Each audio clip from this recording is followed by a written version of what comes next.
Skuad Persija Jakarta mendapatkan masalah yang terbilang sebagai kabar kurang baik jelang pertemuan dengan PSM Makassar di pekan ke-20 Liga 1 2022-2023. Diketahui pertemuan Persija Jakarta versus PSM Makassar bakal tersaji pada pekan ke-20 Liga 1 2022-2023 di Stadion Patriot Bekasi Rabu 25 Januari 2023 pukul 16.30 waktu Indonesia Tengah.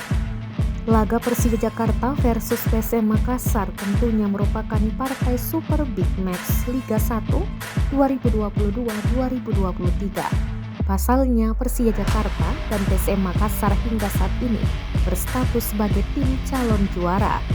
Skuad PSM Makassar hingga pekan ke-19 memuncaki klasemen Liga 1 2022-2023 dengan 38 poin. Sedangkan Persija Jakarta bertengger di posisi keempat dengan 35 poin. Hanya saja jelang bentrok dengan PSM Makassar, skuad Macan Kemayoran julukan Persija Jakarta menerima kabar kurang baik.